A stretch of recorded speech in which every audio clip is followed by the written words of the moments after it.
Right now, you are burning your life away to satisfy someone else's expectations, and the price they're paying you is a counterfeit.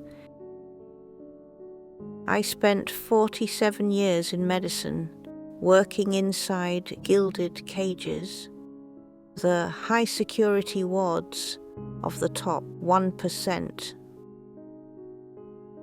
I've seen their final act. I've walked on carpets that cost more than your apartment, and drank from porcelain worth a worker's annual salary. But at night, when the masks were stripped away, I saw their true faces.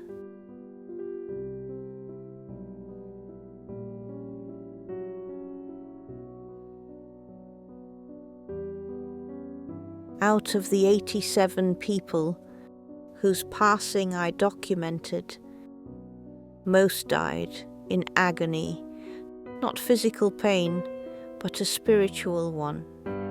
Tea was a deep, black sorrow that no amount of gold could ever fill. Let's be clear, I am not going to tell you stories about money being unimportant. That's a lie. I remember the hungry 30s, when my father wept because there wasn't even bread in the house. Poverty is a poison that destroys health and erodes human dignity. Money is a shield, and everyone needs one. But after decades at the bedsides of the dying, I've realized there is a line, and if you cross it, money stops being your shield and becomes your executioner. Not because wealth is a sin, but because the time you traded for, it is the only currency that can never be reprinted. Think of the story of Evelyn Green. In 1973, she lived in a massive estate with marble staircases and world-class gardeners. She had so many zeros in her bank account it could have funded an entire city. She was 78, and her heart was barely beating. Evelyn had 4 children. In the 6 months I served as her shadow, not one of them crossed the threshold of that house. Only once did a courier bring a basket of flowers from a son in Europe. That was all. She would spend hours staring out the window at her perfect roses, weeping silently. Do you know what she said to me right before the end? She said, "Vivian, I built an empire for them. I bought them the best colleges and the finest cars, just so they wouldn't get in the way while my husband and I made our fortune. I thought I was giving them a future. As it turns out, I just bought out their right to love me. Now I have roses, but I have no one to hold my hand." She passed away in the silence. Her children didn't even show up to say goodbye at her funeral. This isn't a movie script. It's a scenario I saw dozens of times. Only the addresses and names changed, but the ending was always the same. Icy loneliness. You are likely watching this because your schedule is bursting at the seams.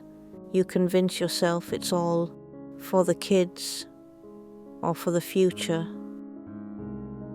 You're waiting for some magical day when your account hits the right number and then you'll finally start living.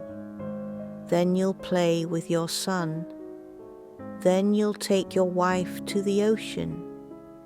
Then you'll visit your elderly mother.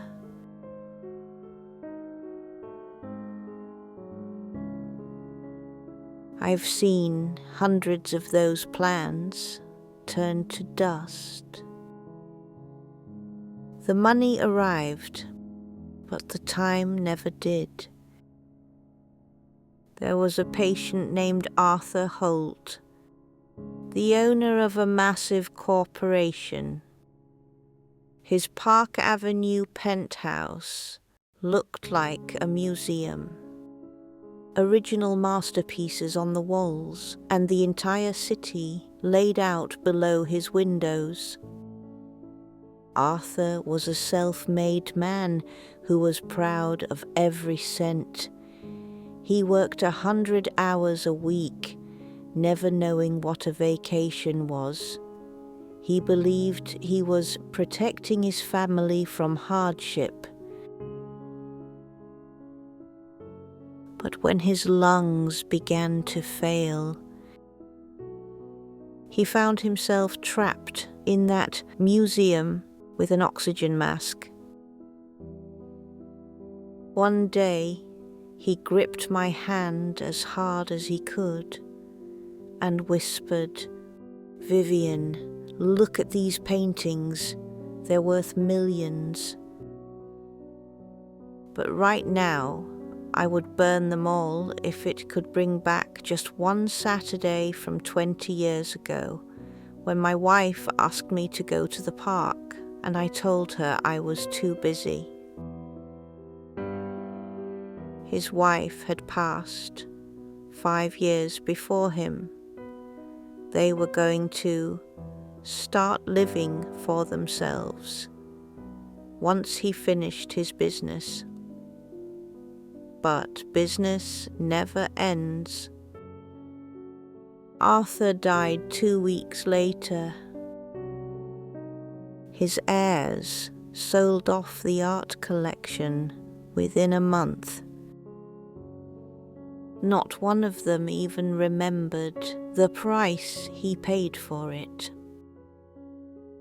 Ask yourself now, how much of your life have you put on the back burner? How many times have you said later to the people who love you?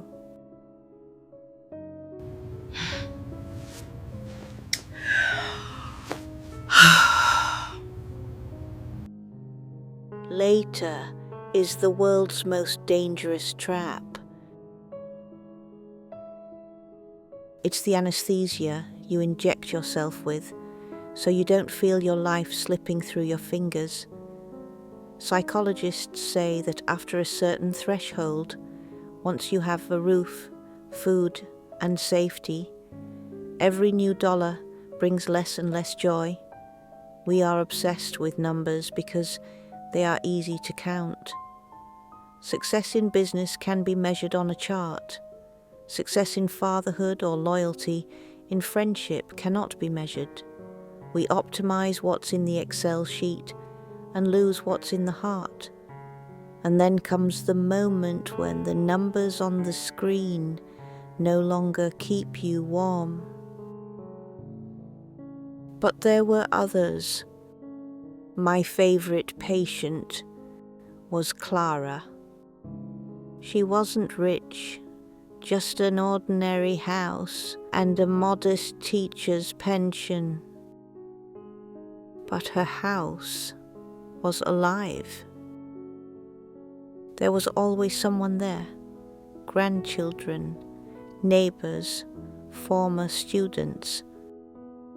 Clara told me that early in their marriage she and her husband made a pact.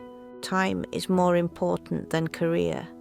Her husband turned down a high-level position that required constant travel.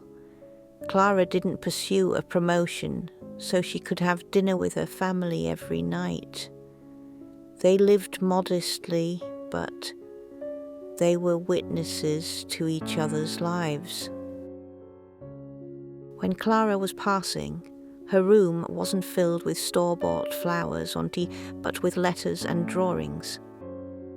Her children sat at her feet until the very last second. It was the passing of a queen, even though there were no millions in her accounts. She invested in people, and those investments paid the highest interest in the world. It's easy to say, I have a mortgage, I have debts, I can't stop. They thought they had no choice. But there is always a choice.